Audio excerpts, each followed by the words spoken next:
a little bit of introduction that I already gave about InfosecTrain and myself. The technical part of the discussion, that is going to be why the network security is critical in 2025.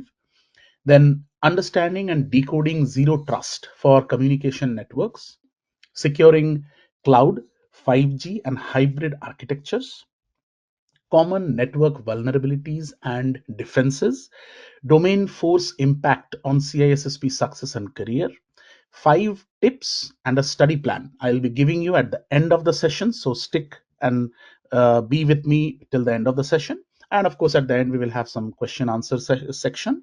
Now, before we start, the previous revision of this domain 4 happened in April 2024. After that, there is no new revision that has happened, no new additional topics they have added.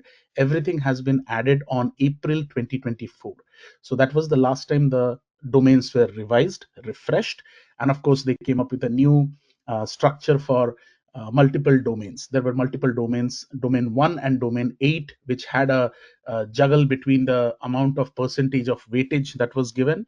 Domain 4 actually had a lot of additional content, including east-west traffic and lots of other things, 5G, hybrid networks, hybrid architecture, then securing cloud, zero trust network. A lot of things were introduced, right? So of course, not everything we'll be able to do in this 1 hour session. It is just an introduction to our upcoming courses. When we study the full CISSP course, that time I'll be covering up everything and anything in the domain 4, but this domain is only focused on one thing, that is zero trust network, and a little bit about securing the cloud, the 5G architecture, the hybrid architecture, and so on. So basics about that, right? Of course, there'll be a lot of questions after this, but then some of the questions I'll be able to answer now. Some of the questions you'll have to get answered when you start session with me, right?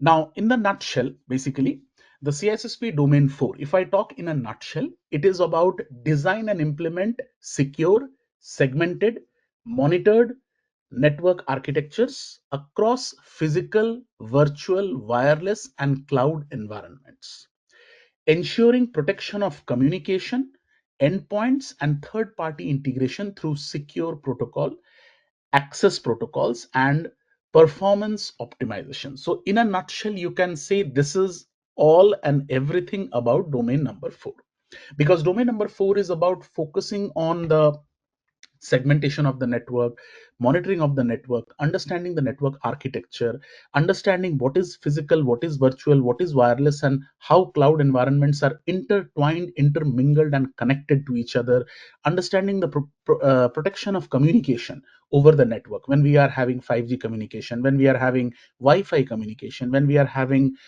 secure and non-secure environments. Like if you think of a open airport is an open communication ground for anyone and everyone who can connect to the hotspot and start communicating with each and everyone. Similarly, there are bad actors who will sit there and collect the packets which are there being communicated, so they can open up a Wireshark session and collect all the packets which are there being communicated in the environment. So how to safeguard yourself around them.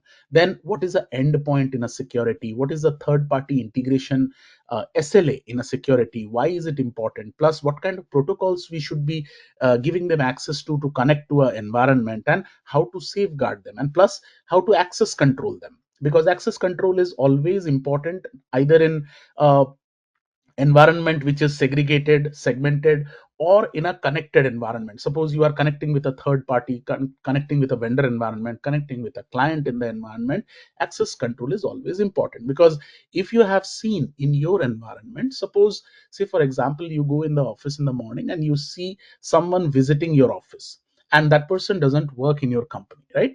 So that person is basically a third party. Now that third party comes in and they do something called as bring your own device. Now, when they bring their own device, you have to make sure that you facilitate internet access for them in your office.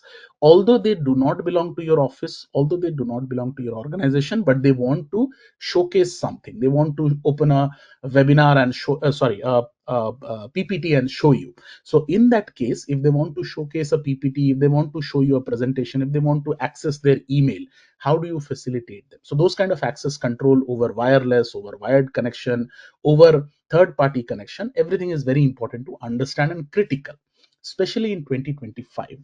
Why? Because if you see this particular link which is shared on the screen about Mandiant, which is a division of Google, every year they come up with a report. Now this particular report talks about couple of things like the trend. What are the trends which it sees are high for being attacked, right? So what are the different trends that they see?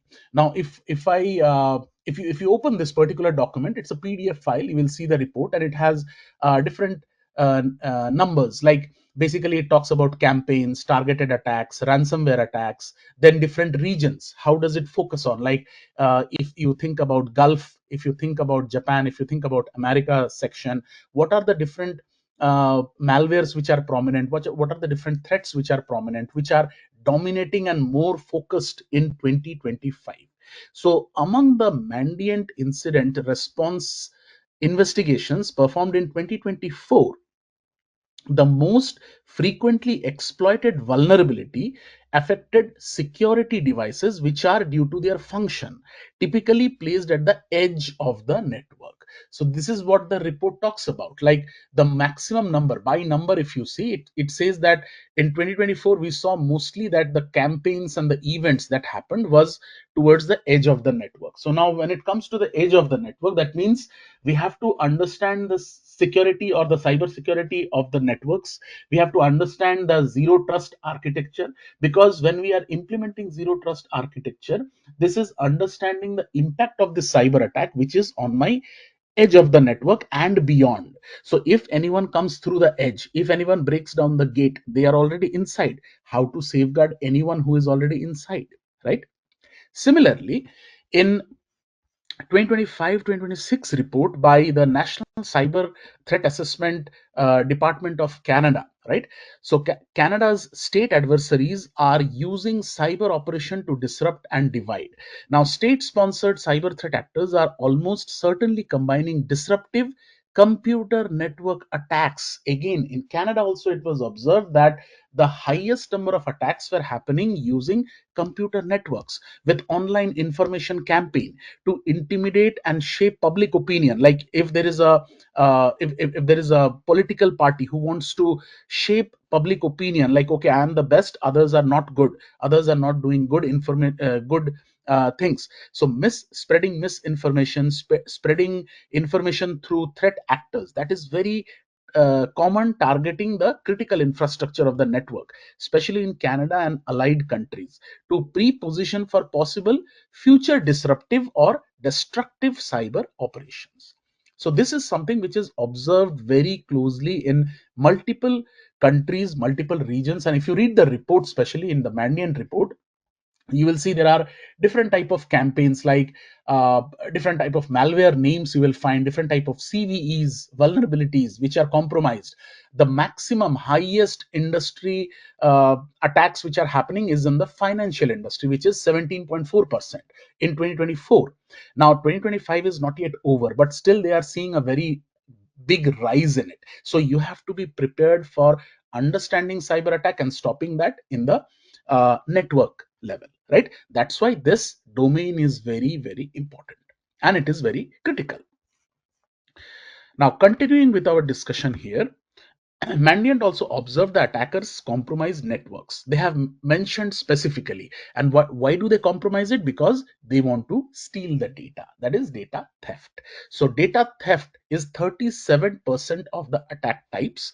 And the focus, the ultimate goal is data theft. Now you will see that data theft has increased to 40% in 2022 and been there persistently around 40%, 37% in 23, 37% in 24. Expected 37 to 39% is 25 also.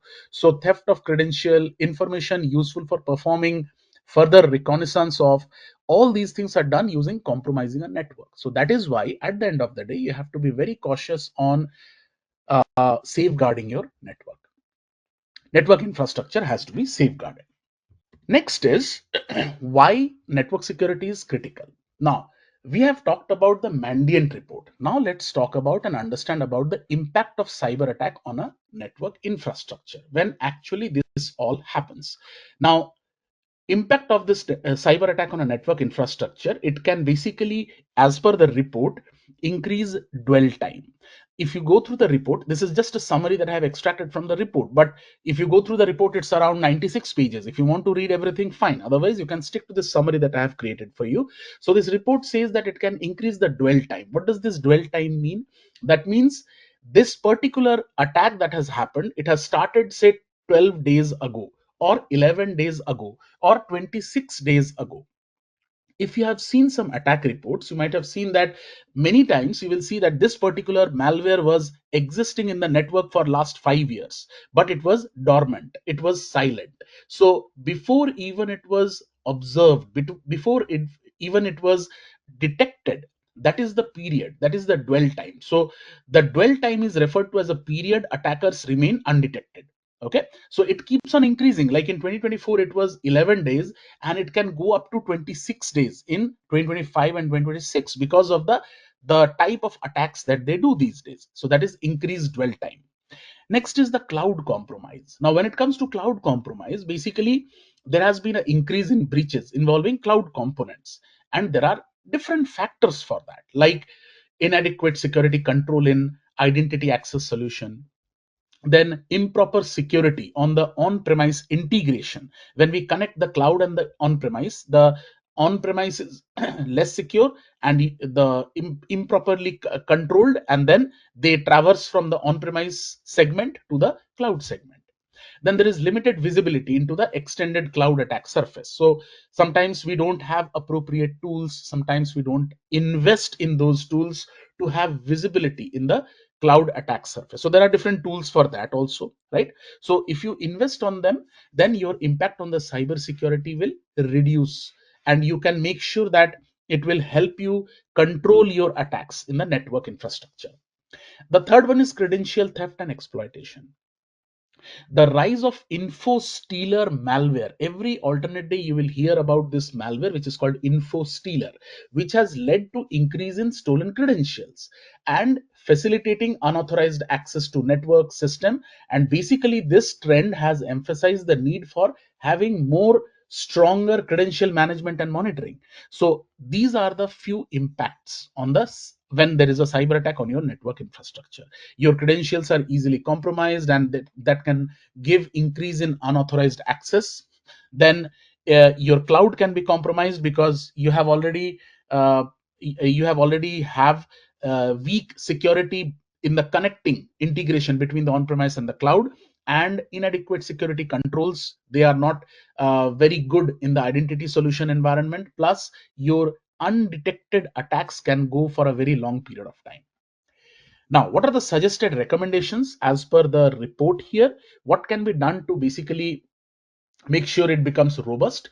You can have a layered security. This is a very common recommendation any and every cybersecurity professional always gives to the higher management, because they want people to know that yes, there is a weakness and you can fix it, but you might not be able to immediately fix through one layer of security. You have to safeguard through multi layers of security. Now defense in depth can be like, say for example, you have a firewall, that is one layer of security. Then it comes to network access control, that is second layer of security.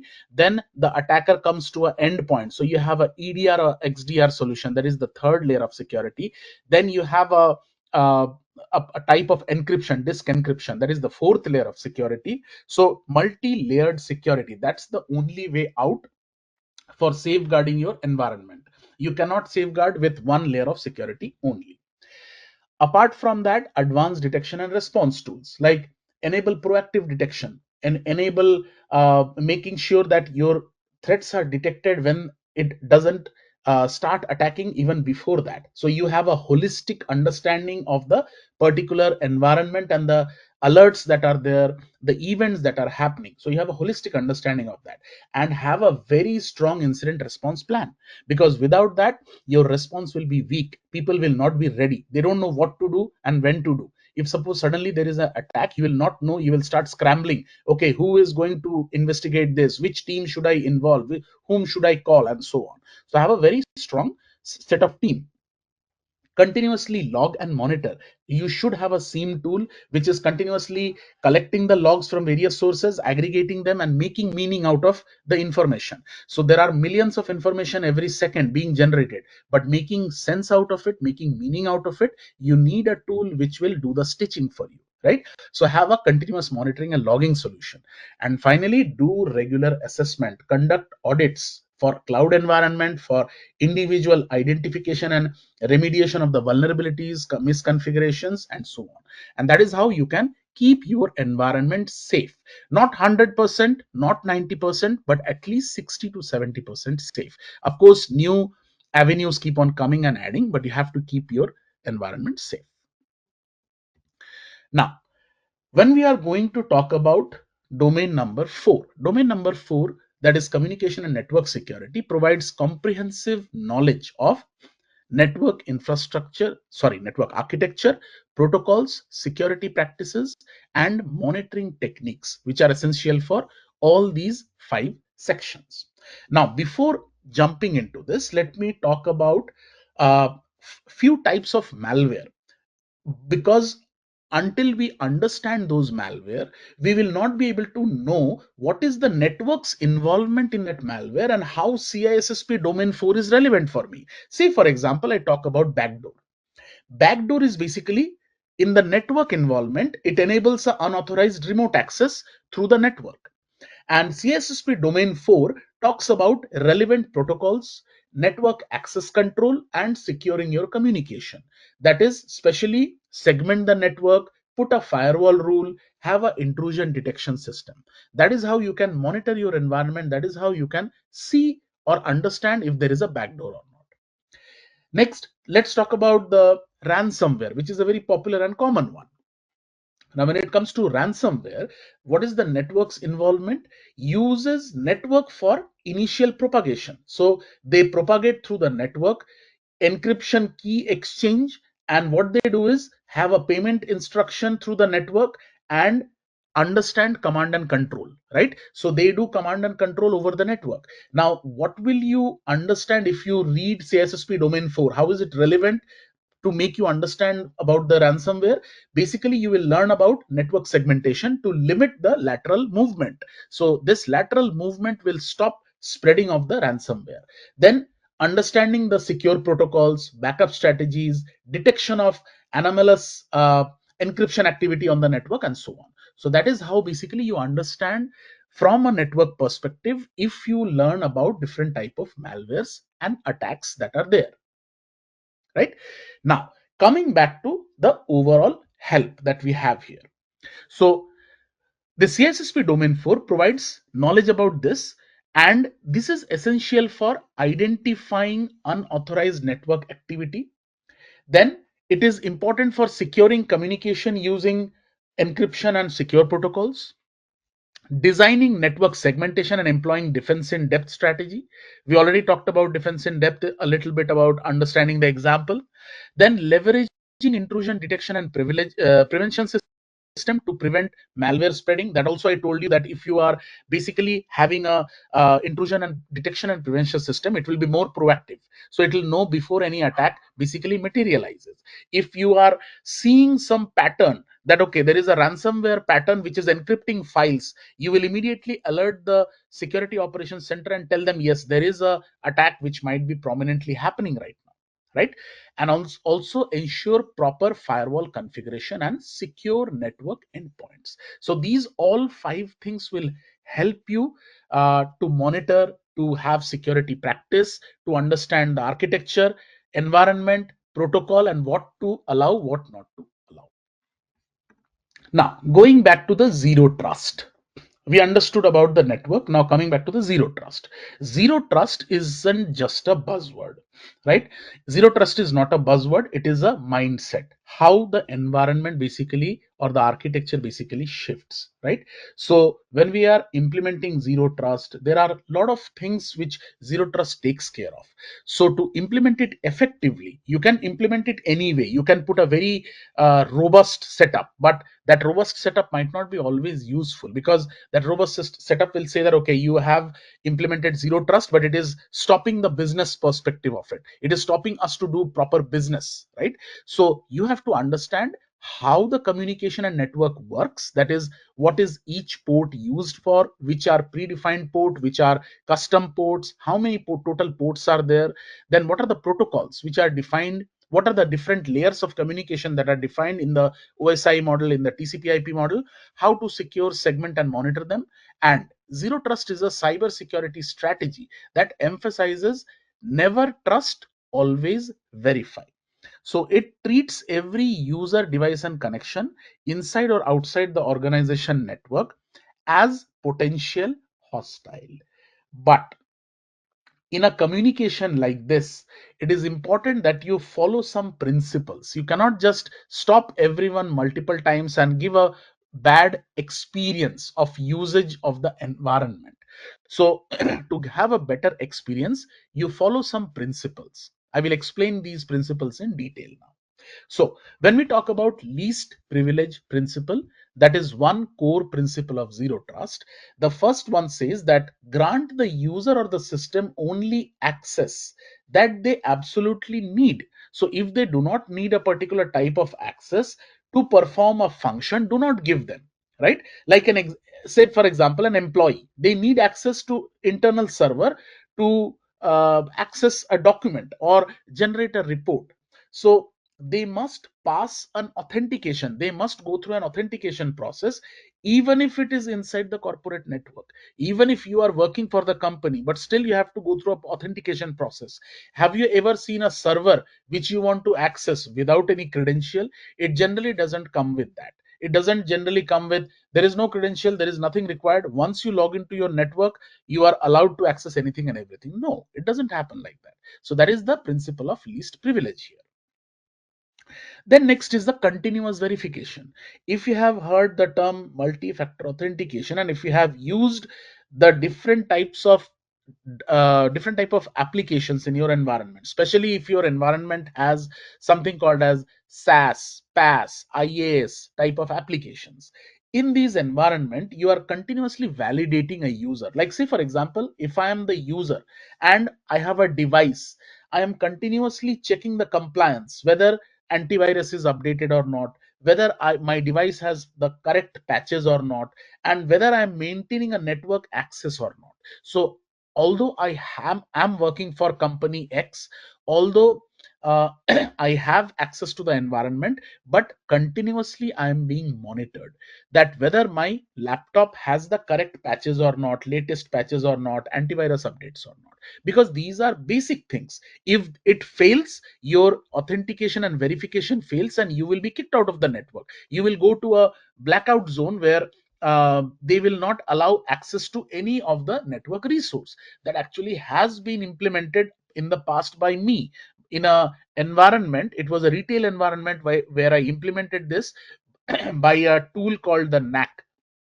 So this NAC, which was a product from Forescout, I was involved in that project where I was able to verify before they log into the environment, and every couple of hours, like 2 hours, 5 hours, 6 hours, if at any point of time they are non-compliant, because this is a very important for compliance in your environment. If they're non-compliant, I kick them out of the network, right? So this is a very important part of zero trust. The third is assume breach. Assume breach means that you are always acting as if attackers have already breached the network perimeter. It is not for scaring people, it is only for you to monitor whether there is a particular tool or technology in your environment which is doing something which it is not supposed to access. So say for example, we are segmenting the internal networks to minimize the damage if one segment is compromised. So if there is a management segment, you only keep management devices in that. If you have a segment which is for marketing, have a VLAN or virtual local area network dedicated for the marketing team with only marketing servers and marketing desktops.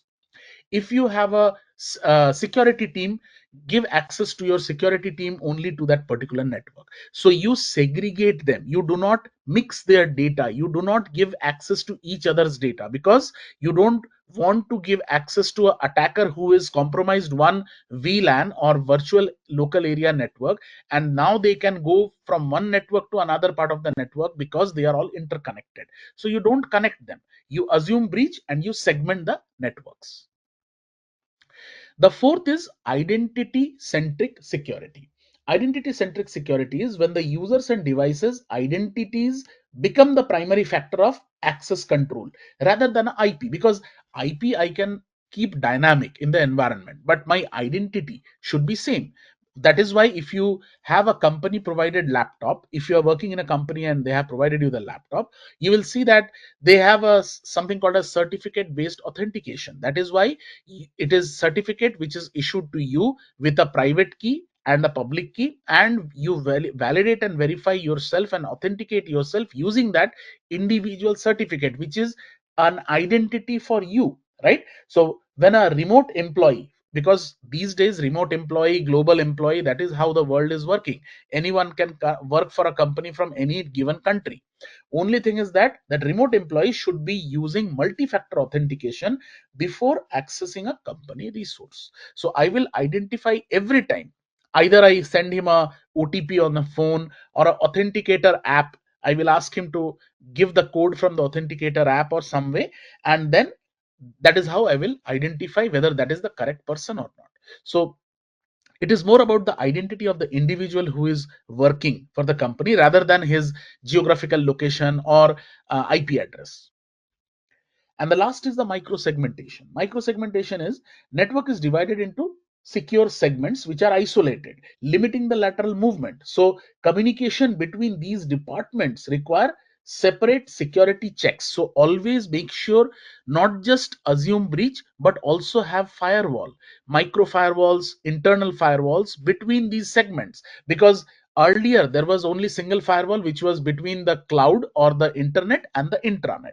Now you need to have micro segmentation, that is have firewall between the two subnets, between the two departments also, so that if suppose the marketing team is compromised, marketing team's network is compromised, no one can get access to the sales team because that is segmented by a firewall. So it will try to block that particular type of traffic. So micro segmentation is internally also you segment and put firewalls or bridges between the different networks so that they do not cross without proper approval.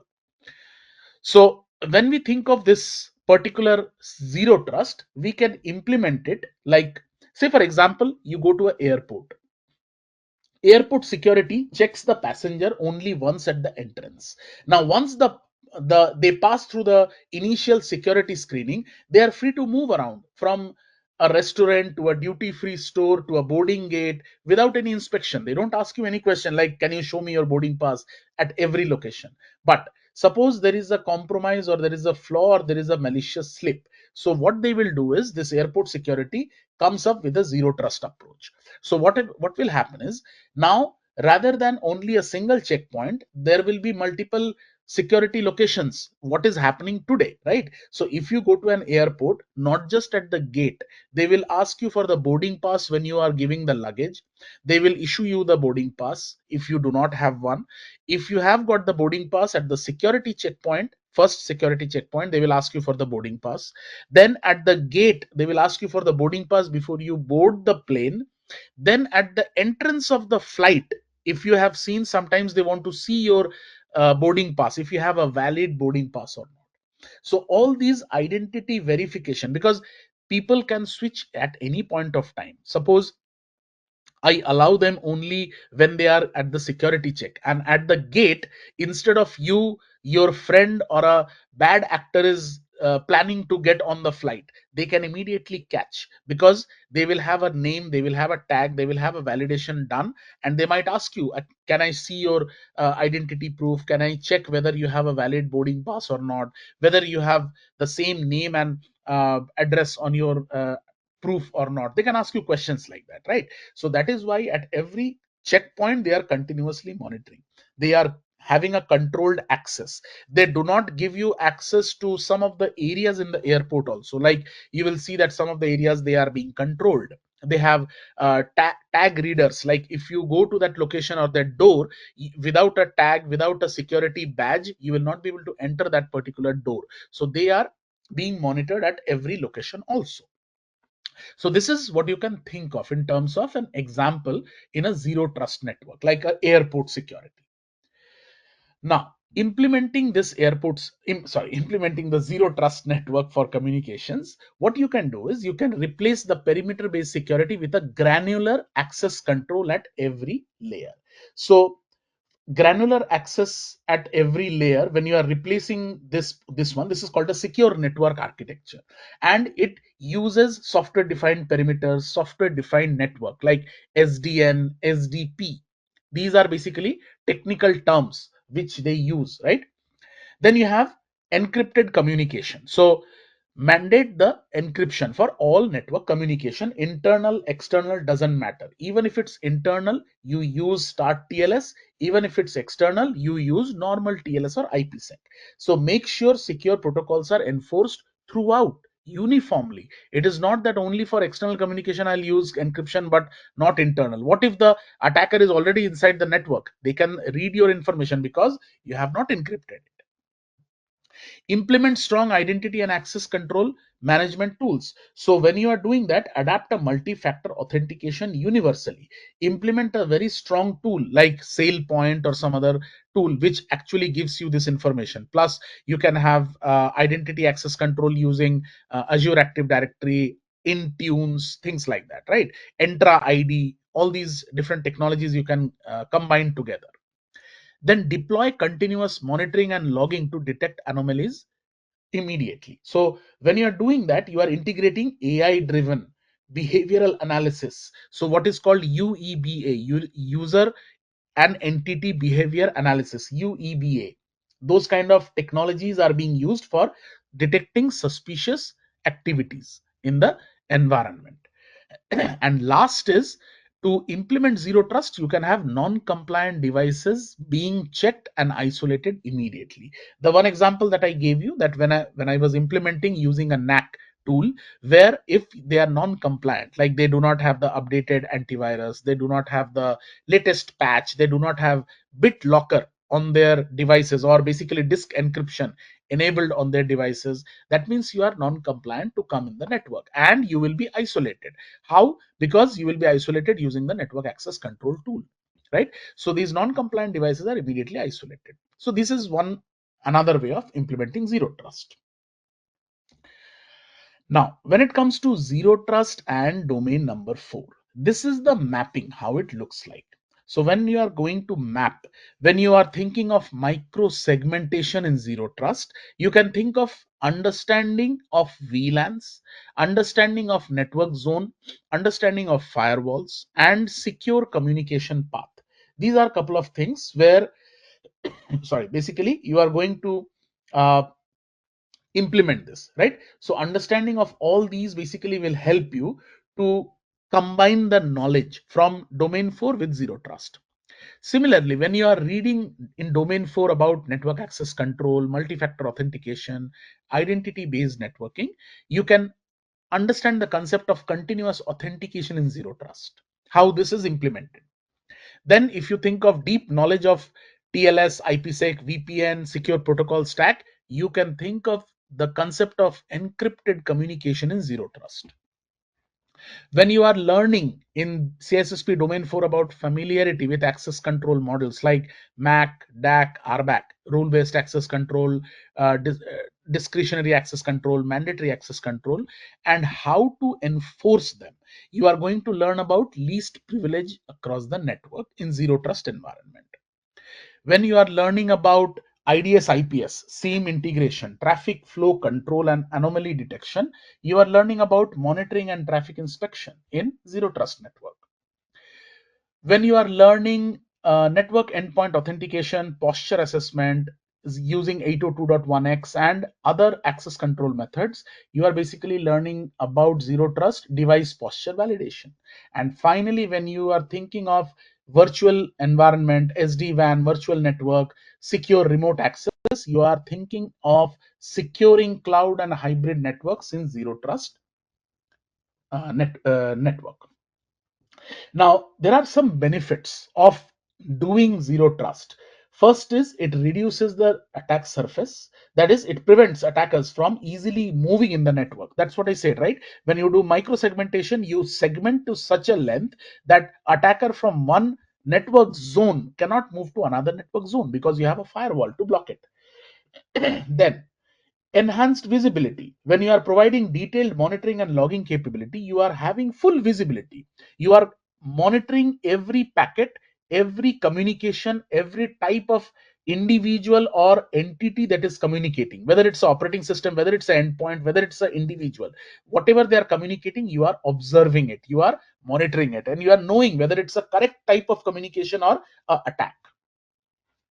Then improved compliance. By doing all this, you are actually following PCI DSS, following GDPR, following HIPAA compliance. So you are also aligning yourself with those frameworks because they ask you to implement zero trust. If you go through the PCI DSS, if you go through the documentation of GDPR, if you go through the documentation of HIPAA, they ask you to implement encrypted communication, multi-factor authentication, least privilege network. So ultimately, you are aligning your zero trust elements to a correct framework. So anyone comes and audits, they will see that you are very audit friendly, you are 100% up and running in your audits, you are compliant, fully compliant, whatever is required. Like you are doing validation of the posture, you are monitoring the traffic, you are securing the networks, you are having least privilege implemented, you are having encrypted network, you are continuously authenticating, you are micro segmenting, you are following the full suite of zero trust element.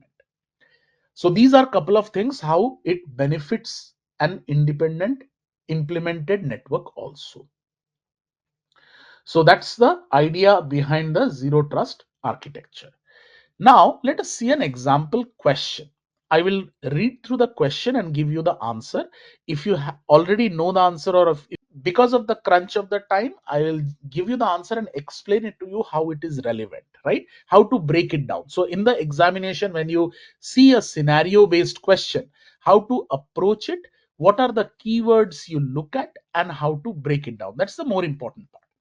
Now, reading about the question.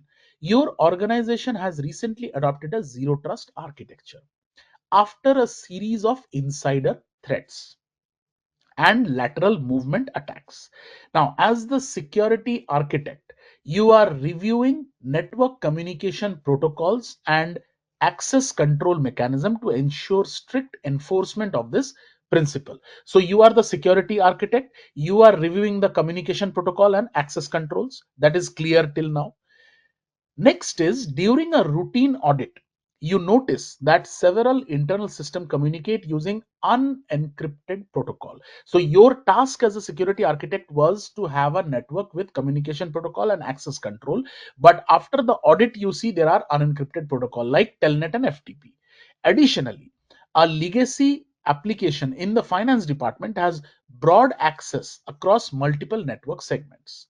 So of course, this is a legacy application, so there might be restrictions around that. But again, we stick to the premise of the question. That is the most important thing. We stick to the premise. We do not assume anything outside the question, and we continue to read further. Which of the following best aligns, which of the following actions best aligns with zero trust principle to reduce the attack surface? So one of the benefits I mentioned was to reduce the attack surface and improve security posture. And that is the question here. Which of the below options do you think will reduce the attack surface? Now, coming to the answers, let us start with the first one. Rather, let us start with the second one, right? Option B. Option B says configure the firewall to allow only telnet and FTP traffic from the finance department and restrict all other traffic types. Now, in the question, it already says that they are unencrypted protocol. And in the implementation basic principles, we already told that zero trust is about encrypting all type of traffic. So even if I allow unencrypted protocol through the firewall, this will still allow insecure protocol, which doesn't allow with the zero trust policy. The zero trust policy which says never trust, because I'm using unencrypted protocol here. So I'm allowing that. That means I'm not aligning with zero trust. So that means this is not the correct answer. So option B is not. Next is option C, deploying a honeypot within a finance network to identify potential insider threat and monitor telnet and FTP traffic. Now, this also says that monitor telnet and FTP traffic. It doesn't say that secure the protocols. Second is it introduces detection but not prevention. Our concept of zero trust was to prevent and detect. Whether anything happens, I have to be proactive. So that is where my idea was for the zero trust, but this also negates that idea. It doesn't support me for preventing. It says honeypot is just to identify or detect what type of attacks may happen, but I'm not preventing anything. So this is also not the correct answer. Third option, reconfigure DNS settings to direct telnet and FTP traffic to a secure proxy that logs user activity. You are redirecting traffic, but are you still securing the protocols? No. You are just redirecting it to another security control that logs the user activity. But I'm never stopping people from using the telnet and FTP. I'm not blocking these ports. I'm not blocking this protocol. So this is also not the correct answer. So always keep in mind the basic principles, and as per the question it says reduce the attack surface and improve the posture. So replace the protocols. Legacy protocol, we just read about that, right? Legacy application which might have some challenges, but legacy protocol with secure alternatives and implement network segmentation around the finance system. So if you want to improve posture, network segmentation. If you want to reduce the attack surface, secure alternative for the legacy protocol. So this is the A. Option A is the one which gives you both the answers, right? You are able to reduce the attack surface and improve the security posture. So that is how you break down the question and understand the different aspects of it, right? The next part of it is the securing of the cloud, 5G and hybrid architecture, which is critical in today's interconnected, high speed and distributed network environment. Now, before even we get into this, we have to understand some challenges around the cloud environment, the 5G environment, and the hybrid architecture. And then we will get into what exactly this does. So, the challenges here in terms of the cloud environment is the loss of visibility and control, shared responsibility model, misconfiguration, API vulnerabilities, and data privacy and jurisdiction. So, when we have all these type of challenges, how do we make sure we have implemented the correct security tools and technologies and protocols to support it? As per CISSP Domain 4, you are going to learn TLS, VPN, IPsec, MFA, role-based access control, then SIEM integration, cloud native tools, redundancy, failover, disaster and recovery, and everything will support all these different challenges in cloud. The second is the 5G security. The challenges in 5G security is having a vast number of edge devices or IoT devices, that is Internet of Thing devices, like your smart devices, which are there: smart car, smart fridge, smart mixer grinder, smart AC controller, anything and everything that you can think of. Everything is smart these days, right? Except human being. That's what we have in the memes, right? Except human, everyone or every component is smart. So when we come to the devices, those kind of devices, there are vast number of such type of devices. Now, that is one challenge. Second is network slicing isolation. So when you are making sure that you are slicing them, when you are moving them to different segments, it is very difficult in 5G network. Ultra low latency increasing attack surface. So this latency is very low, because of which the attack surfaces are high. So all these details, they are there when you study the CISSP domain 4. There are some descriptions about that. Plus virtualized network functions, NFV, virtualized network function. Now, when it comes to the control and strategy in terms of CISSP domain 4, how do we control and support them? We support them through mutual authentication. We support them through end-to-end encryption because of the edge devices, the number of type of devices, end-to-end encryption. We also have, because of this slicing isolation, we do something called as logical and cryptographic separation of the slices.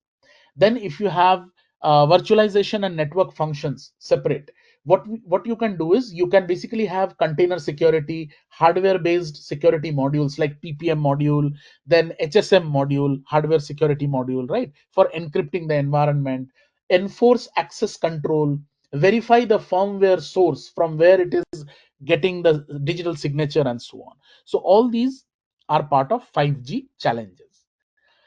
And the last part, that is hybrid architecture. Hybrid architecture, of course, it has its own challenges like integration complexity between on-premise and cloud. I'm sure most of you have, or some of you must have heard about these challenges or faced these challenges in your enterprise, where when you tried to migrate your on-premise servers to the cloud, there were a lot of challenges like how to create the virtual networks, how to give accessibility to them, then what kind of federation you will do, what kind of single sign-on you will do, what kind of cloud security posture management or CSPM you would implement, how do you implement infrastructure as a code, how do you make sure that DLP policies are there to prevent data loss in your environment.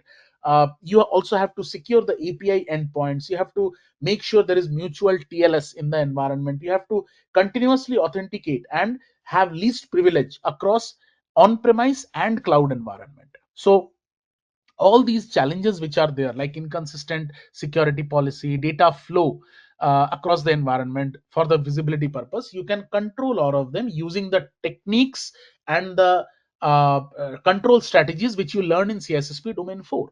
So ultimately, the CISSP Domain 4 will help you to secure the network component, to have understanding of communication channels, okay, then sorry, to have understanding of the communication channels, then have network architecture and segmentation understanding using virtual private cloud, then critical micro segmentation, slicing over 5G, IAM in the cloud, access control methods, monitoring and detection using SIEM tool, behavioral analytic understanding, and so on. So when you secure these infrastructure, of course, automatically you need the zero trust implementation, you need a strong segmentation of the network, you need encrypted communication within the channels, so that ultimately supported by your zero trust understanding and the learning. Now some example, right, we have to understand it from an example perspective. How does this particular environment supports me? So think of this organization which hosts its HR and payroll application on AWS. So this is about, this example is for the cloud, right? Sensitive employee data flows between an on-premise identity provider and a cloud application. So these are the controls, security controls like encrypted communication, IAM and role-based access, security groups and NACL that is there. Then you have monitoring and then zero trust enforcement. So when it comes to the data between on-premise and AWS, it has to be sent over a side-to-side VPN. So that is where encryption happens. Then you need to make sure that HR managers are assigned roles. This is about HR manager and payroll application. So not all HR analyst or HR executive will have access to each and every type of data, right? So HR application subnets have to be done. HR managers are assigned groups who can see the salary, who can give information to the auditors, and so on. So that's how basically you implement these controls to make sure you have a strong, robust cloud implementation. Then comes the 5G. So example for the 5G is, say, a smart city project which uses a 5G network to control street lighting and traffic signals with edge node. How do you control and secure these? In CISSP Domain 4, we will learn about mutual authentication, encryption of data in transit, network slicing, edge security, and anomaly detection. So all these will help me to make sure that I understand what is TLS, what is a digital signature, or what is a digital certificate, what is a root of trust based hardware module, what is a TPM, trusted module, right? Then what is behavioral analytics? So all these will be learned in domain number 4, which will support you to secure this kind of a network. Then you have the last, that is the hybrid architecture. Hybrid architecture here, example is a firm, financial firm, which runs customer facing services in Azure cloud, while its internal system like email, ERP system, they run on on-premise data center. So how do you put security controls around them? You can put VPN, IPsec tunneling, federated identity, unified policy enforcement, DLPNC, micro-segmentation. All these will help in making sure that you have a gateway, secure gateway, you have group policy objects, GPO that we say, you have understanding of SSO, you have understanding of SIEM, separation of the subnets, Microsoft DLP you can use for DLP and SIEM implementation, and so on. So these all will be a learning in your CISSP domain 4, not specific to a type of platform like Azure cloud or AWS cloud, but yes, some type of environment which will have DLP. DLP is the concept, not Azure DLP or Microsoft Purview or Microsoft DLP, right? So DLP is the concept. What it is, you will be learning in CISSP domain 4. That is how you will be able to secure your hybrid architectures. Now again, the mapping.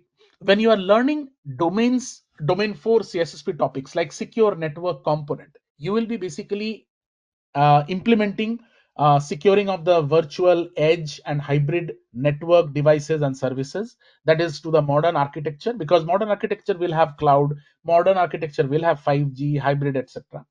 Then when you are learning about communication channel in CISSP domain 4, you will learn about guides, encryption, secure protocol, integrity checks across different type of clouds, and so on. Then you have network architecture and segmentation. When you learn about that in CISSP domain 4, you will learn about criticality for micro-segmentation, the VPC, subnets, design, slice isolation in 5G, and so on. Then you have access control method, where you will be learning about essentials for IAM, and monitoring and detection. You will be learning about telemetry, SIEM, and behavioral analytics in domain number 4 of CISSP. Now, another quick question. Let's see. I will break it down for you and then we will move on to the answer here. So the question says your organization has recently migrated into its customer facing application to a public cloud platform. There is no specific naming, no company name, nothing, just a public cloud platform. Again, we stick to the premise of the question, don't go beyond it. As the security architect, you are reviewing network security controls to ensure proper data flow segmentation and prevent unauthorized access. So you have two tasks here. You are reviewing network security controls to make sure there is proper data flow segmentation and unauthorized access is not allowed. Now, which of the following is the most effective control to secure inter-service communication within the cloud environment? That is the question. So let us talk about one by one options. The first one says deploy perimeter firewall to inspect outbound traffic from a cloud environment. Of course, it is option, but why is it not the correct option? Because the perimeter firewalls, the option says inspect outbound traffic from the cloud environment, right? And in the perimeter firewall, uh, basically perimeter firewall protects the ingress traffic, right? Ingress and egress traffic that is going out and coming in, not the internal cloud traffic, that is east west. So we will talk about east west traffic in domain number 4 discussion when we learn the chapter. That time we'll see what is east west traffic and where does it lie. So anything coming from the environment or company to the cloud, it can monitor the perimeter, but not within the company. So within the company, because I see here it says proper data flow segmentation. So segmentation is within the network, right? Unauthorized access is within the network, not outside the network. So perimeter firewall will not help me do that. It is one of the options, but it is not monitoring the communication within the network. It is from inside to outside the enterprise. Option number B, use network access control to restrict traffic between cloud-based services. So here it is partially helpful because network access controls are, again, they are stateless. They will just provide IP and port based filtering. And where will they will help in basic segmentation, like they will not have encryption, they will not have identity based access, they will not have context aware service in communication, and so on. So these three things will be missing from a access control list, which is again something which I want here, because I want to prevent unauthorized access and also data flow segmentation. So network access controls are okay to use, but they are not the most effective. They might be effective but not most effective, because the question says most effective. The fourth one, option D, is configure a VPN tunnel between the on-premise environment and the cloud. Again, here VPN tunnel will secure communication between on-premise and cloud, that is north-south. It does not protect the internal communication. We have to understand that communication we are trying to secure is within the network, not from the internal enterprise network to the cloud or to the internet. So it is not intranet to internet, it is intranet to intranet. So that way, basically, if we go for option number C, which says implement a service mesh with mutual TLS for microservice communication. At many times in your questions, you might not understand and know the correct answer. You might not understand what is a microservice communication, you might not remember what is a service mesh, or you might not have heard the word. But the good part is that you have already eliminated the three wrong answers. The three wrong answers are A, B, and C. A, B, and D. So the correct answer is automatically left, the most important and most effective, that is answer number C. So here it says implement a service mesh with mutual TLS for microservice communication. So of course, microservice communication provides you, or rather mutual TLS will provide you with authentication, encryption, key rotation, a lot of things. So all these things again you will learn in CISSP domain 4, and you will know about what is a service mesh, and this is a cloud native component. It is already there in the cloud, which is for service to service communication. So it's a east west communication, not a north south. It is not intranet to internet, it is intranet to intranet. So that is why this is the correct. Okay, now quickly we'll see some vulnerabilities and defenses. So you can see on the screen lots of network vulnerabilities like unencrypted traffic. We'll learn about all these in the CISSP domain 4. When we go through that, we'll talk about this in detail. We don't have that much time to get into all these details, but you can see this on the screen that you have unencrypted traffic. You can use TLS, IPsec, HTTPS, and you can do a lot of communication control. We have weak and default credentials, you have open ports, you have misconfigured firewalls, lack of network segmentation, DNS spoofing poisoning, ARP spoofing poisoning, denial of service, packet sniffing, adversary in the middle attack, rogue access points, improper network device configuration, lack of monitoring. All these are network vulnerabilities. We'll talk about that in detail in CISSP domain 4 when we go through the course. Now, this particular concepts which support overall network defense is design secure communication architecture, where we learn about VPN TLS segmentation, implementing secure network components, where we learn about routers, firewalls, proxies, switches, what they do, how we can control them, learning about understanding of network protocols and their risk, deploying intrusion prevention and detection system, and conducting regular assessment and monitoring. So these are the concepts which help you secure your network by understanding domain 4 CISSP. Now comes the last part of the information and the discussion. The last part says that basically what you see here is many scenario based questions you will see which involve network level decision making. So domain 4 comprises of 13% in CISSP exam, which is one of the highest percent. Of course, there are other two domains which also have 13% in them, but this is one of the major chunk of the discussion and a very big chapter, right? This particular domain has lots of content, lots of information, so you have to give a lot of time here, and this is a very weak area for many students I have talked with, right? This is a weak area. They always, if they are not able to complete, if they are having challenges during the practice sessions, they will feel that network and communication, although they have worked in the domain for say 3 years, 4 years, they are CCNA certified, but still they find it a little challenging because of the security aspect of it, right? Not because of the network aspect of it, but the security aspect of it. So many scenario based questions will involve network level decision making, even across multiple domains like cryptography, communication. So always make sure you have inter domain knowledge, not just I know domain 4, that's it. You have to know how domain 3, domain 2 will impact your network. So understand the data flow, weaknesses, where they occur, how to secure communication in the foundation to most other domains like domain 3, like security architecture. So, say for example, in your question, if it comes up in the exam they give you, or in the practice question, if you see, like a legacy system communicates over unencrypted FTP. One example we saw before, right? You are tasked with securing the transmission without replacing the system. So you cannot replace the system. You don't have that budget. Your manager have told you have to secure it. So what is the best way to protect your data in transit, right? Your understanding of the secure protocol, compensating controls, and realistic mitigation will help you to answer this. If you understand if FTP is unsecure, what is the secure part of it?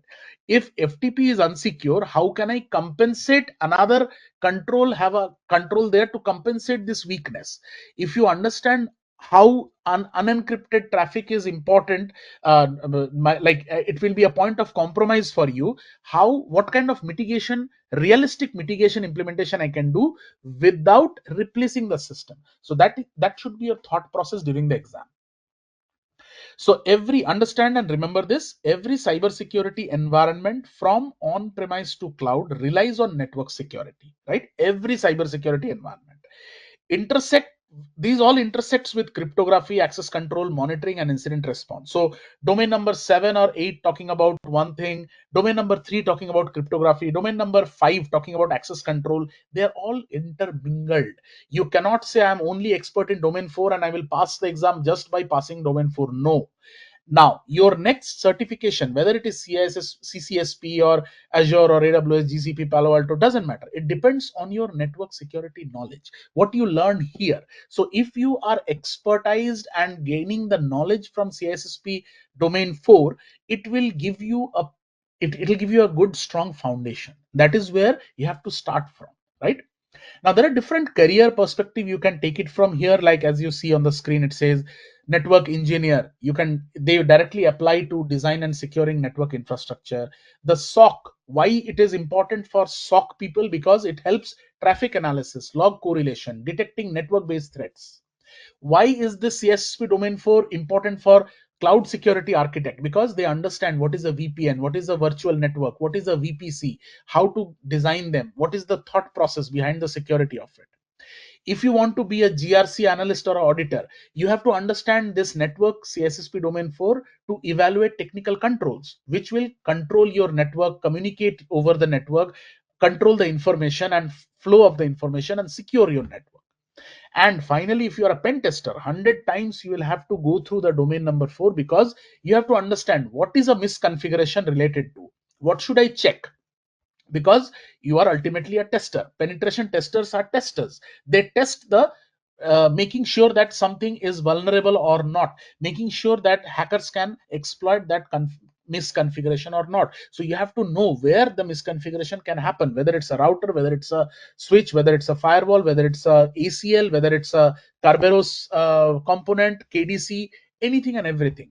So you have to know what tools to use, how to sniff a traffic, how to understand and decipher the TCP IP traffic. What is TCP? What is IP? What is the TCP IP and OSI model different in? What are the different layers? What protocols are there? How to spoof a session? How to spoof DNS? How to spoof typo? How to do typo squatting? How to manage that?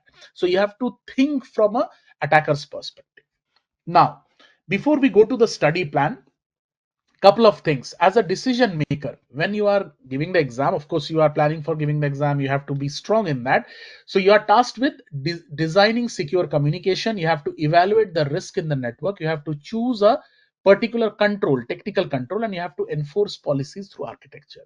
You are not exactly going to implement it. You are going to do all these but not implement. You are going to evaluate risk. You are going to choose the tool but tell someone else to implement.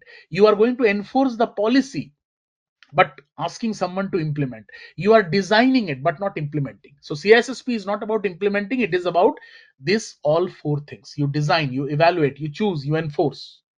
Now, it is not just a technical, it's a strategic and transformational for your cybersecurity journey. So this is a sample test plan, study plan for your course.